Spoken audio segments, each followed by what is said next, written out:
प्यारे छात्र मित्रों, आज मैं रमेश शिंदे आप सभी का फिर से एक बार हार्दिक स्वागत करता हूं। प्यारे छात्रों, गत कई दिनों से हम जिस दौर से गुजर रहे हैं उसमें हम ऑनलाइन शिक्षा प्राप्त करने हेतु अनेकविध प्रयासों से गुजर रहे हैं। इसमें हम भी कुछ कोशिश कर रहे हैं। तो आज मैं आप सभी को सैदय सेकेंडरी एजुकेशन इस चैनल के द्वारा आप सभी का मैं फिर से एक बार स्वागत करता हूं।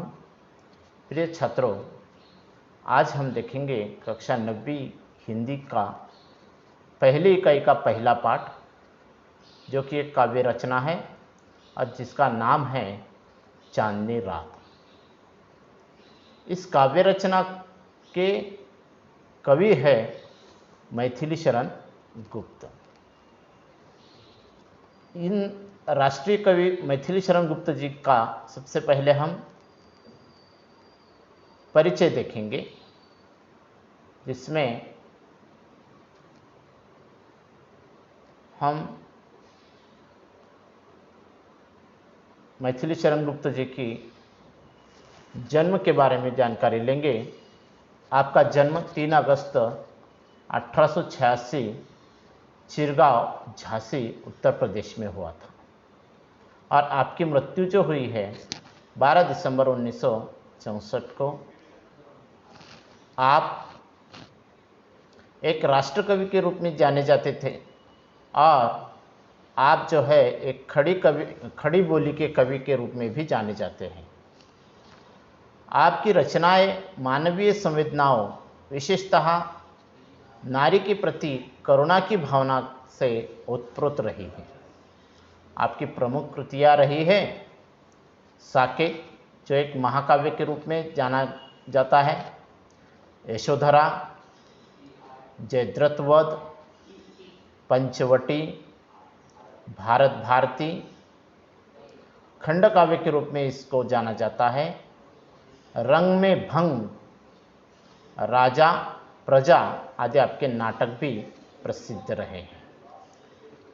आपके काव्य रचनाओं की एक विशेषता जो है वह यह रही है कि इसमें आपने कभी भी मानवीय संवेदनाओं से लेकर इस सृष्टि के अनेकविध कार्यकल्पों का वर्णन किया है। बड़े ही रोचक तरीके से वर्णन किया है, जिसमें इस सृष्टि में जो कुछ बदलाव होते हैं, सुबह हो, शाम हो, धूप हो, छाँव हो, सूर्योदय हो या सूर्यास्त हो, काला घना अंधेरा छाने वाली रात हो या सुनहरी प्रकाश किरणें लेकर आने वाला सुबह का काल हो, इन सभी का वर्णन आपकी रचनाओं की विशेषता मानी गई है। आज हम देखेंगे चांदनी रात इस काव्य रचना की पंक्ति का भावार्थ। सबसे पहले मैथिली शरण जी अपनी रचना में कहते हैं, चारु चंद्र की चंचल किरणें खेल रही है जलथल में, स्वच्छ चांदनी बिछी हुई है अवनी और अंबर तल में। जो चंद्रमा है, जो चंद्र है, उसकी जो किरणें हैं, आप सभी को पता है कि जिस तरीके से सूरज की किरणें होती है उसी तरीके से एकदम शीतल, शांत और मन को सदा ही भाने वाला चांद का जो प्रकाश होता है, जिसको हम चंद्रमा कहेंगे, तो यह इसकी चंचल किरणें जो है वह जल थल में फैली हुई है। यानी कि आप अवनी पर देखेंगे और अंबर में भी देखेंगे तो यह स्वच्छ चांदनी जो है वह जहाँ देखे वहाँ फैली हुई है। और इस चंचल किरणों के साथ ही कवि आगे कहते हैं, पुलक प्रकट करती है धरती हरित तृणों की नोकों से, मानो झूम रहे हैं तरु भी मंद पवन के झोंकों से।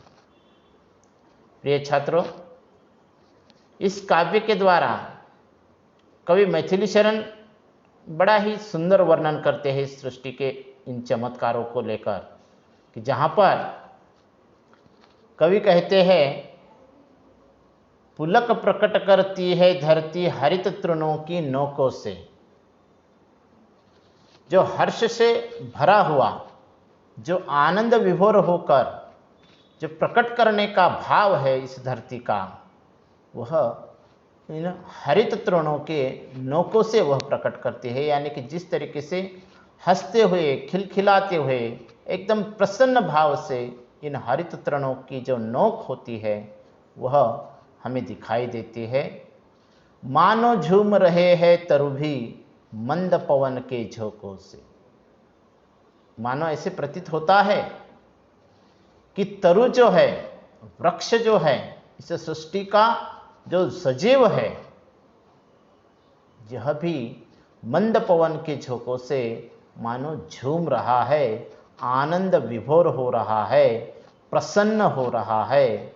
और इस कारण यहाँ पर जो मैथिली शरण कहते हैं कि मानो झूम रहे हैं तरु, यानी कि प्रकृति के इस बदलाव में तरु भी शामिल है, वृक्ष भी शामिल है।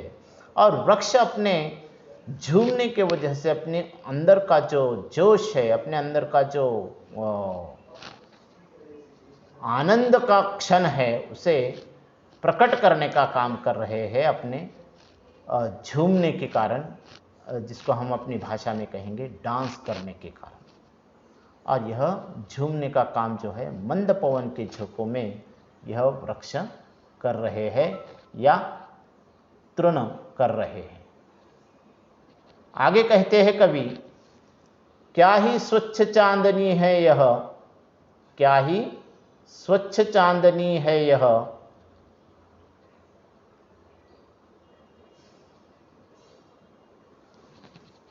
क्या ही निस्तब्ध निशा। क्या ही स्वच्छ चांदनी है यह, क्या ही निस्तब्ध निशा, है स्वच्छंद सुमंद गंध, नीरानंद है कौन दिशा। यानी कि जो चांदनी फैली हुई है, जो चांद की रोशनी फैली हुई है, वह एकदम स्वच्छ साफ सुथरी लग रही है, और जो निशा है वह निस्तब्ध है, यानी कि चुपचाप है, शांत है। प्रिय छात्रों, जब चांद निकल आता है तो शाम ढलने लगती है, और शाम का जो रूप होता है वह निस्तब्ध होता है। निशा यानी शाम या रात।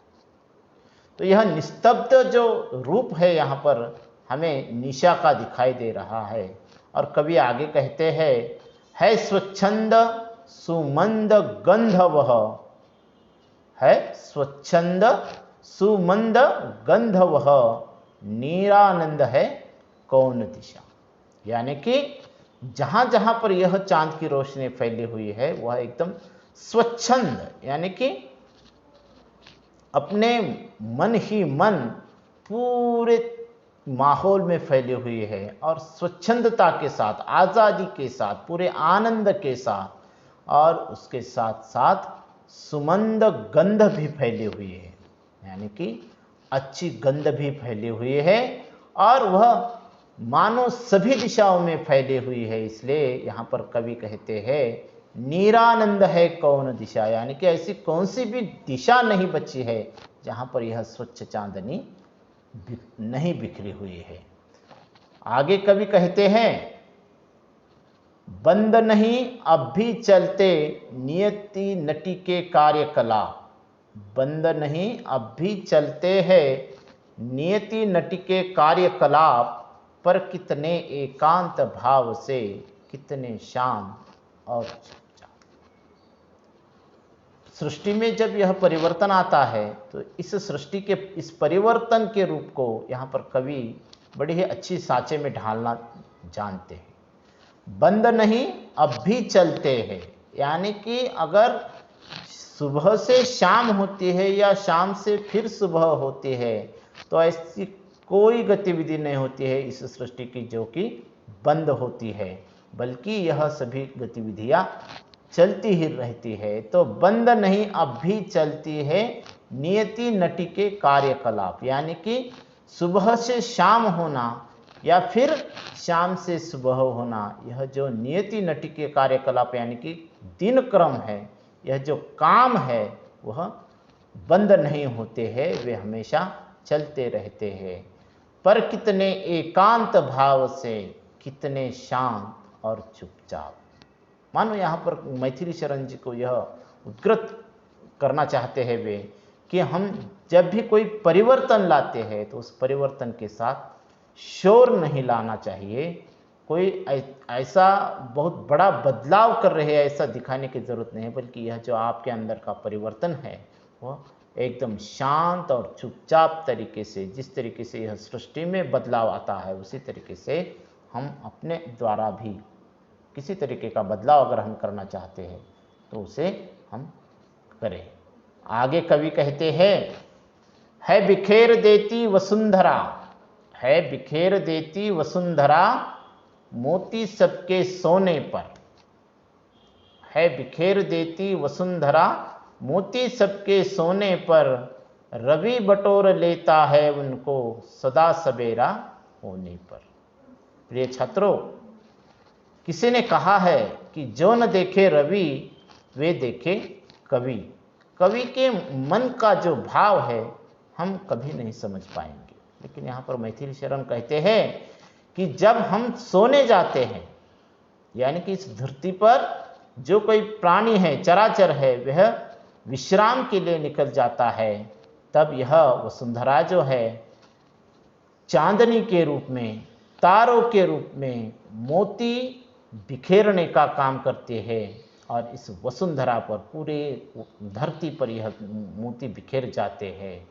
और जब यह मोती बिखेर कर शाम से सुबह में परिवर्तन होता है तो उसको बटोरने के लिए, उसको एकत्रित करने के लिए, उसको जमा करने के लिए कौन आता है? रवि आता है, यानी कि सूरज आता है। तो रवि बटोर लेता है उनको सदा सवेरा होने पर। देखिए कितना सुहावना वर्णन है यहाँ पर कि रात में हम तारे और चांदनी देखते हैं, तो जैसे जैसे सुबह होता है, जैसे जैसे सुनहरा सूरज उगता है, वैसे वैसे ये मोती जो है, वे बिखरे हुए मोती बटोरने का काम यह सूरज करता है। कवि आगे कहते हैं, और विराम दायनी अपनी संध्या को दे जाता है, शून्य श्याम तनु जिससे उसका नया रूप छलकाता है। यानी कि यहाँ पर जो है विराम दायनी का मतलब होता है संध्या या शाम। जब हर कोई चराचर अपने विराम दायने में चले जाता है, विश्राम गृह में चले जाता है, सो जाता है, तब यह विरामदायिनी अपनी संध्या को दे जाता है, यानी कि डूबता हुआ सूरज आने वाले शाम को यह दे जाता है। क्या दे जाता है?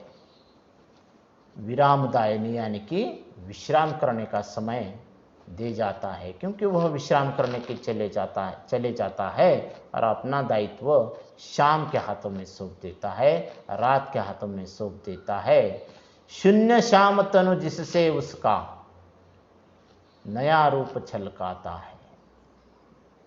जब शाम होती है तो जो सूरज का रूप है वह शून्य हो जाता है, यानी कि सूरज लुप्त हो जाता है और चांद निकल आता है, तारे निकल आते हैं, और इससे जो रोशनी फैलाने का काम अब तक दिन भर सूरज करता था, अब उसने अपना वह दायित्व चांद और तारों के हाथ में सौंप देता है। और जब यह नया रूप है वह उसका झलकने लगता है, दिखने लगता है। मैथिली शरण आगे कहते हैं, पंचवटी की छाया में है सुंदर पर्ण कुटीर बना, उसके सम्मुख स्वच्छ शिला पर धीर वीर निर्भीक मना। ऐसे इस सृष्टि में पंचवटी के छाया में, यानी कि इस झोपड़ी के छाया में एक सुंदर पर्ण कुटीर बना है।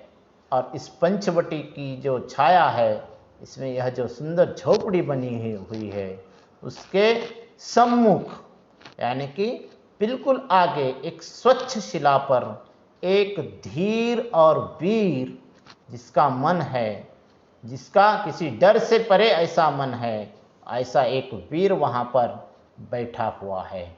और आगे कवि कहते हैं, जाग रहा है यह कौन धनुर्धर, जाग रहा है यह कौन धनुर्धर, जबकि भुवन भर सोता है, भोगी कुसुमायुध योगी सा, बना दृष्टिगत होता है। और जब पूरी दुनिया सोई हुई होती है, तब कोई जाग रहा होता है, जैसे कि एक कोई धनुर्धर इस सृष्टि का रक्षण करने हेतु जाग रहा है। उसी तरीके से यह रात के समय में आकाश में चमकता यह जो तारा है और चांद है, यह एक धनुर्धर के माने इस सृष्टि की रक्षा करने हेतु जाग बैठता है। भोगी कुसुमायुध योगी सा, बना दृष्टिगत हो जाता है। यानी कि एक भोगी जिस तरीके से अपने उस कला के रूप में, अपने उस कुसुमायुध के रूप में एक योगी सा बन जाता है, एक निर्भीक बन जाता है, एक संत के समान बन जाता है, उसी तरीके से यह चांद जो है आने वाले समय में अपने कार्यकल्प के द्वारा एक भोग कर दृष्टिगत हो जाता है, यानी कि दिखाई देता है। इस तरीके से इस काव्य रचना से छात्रों हमने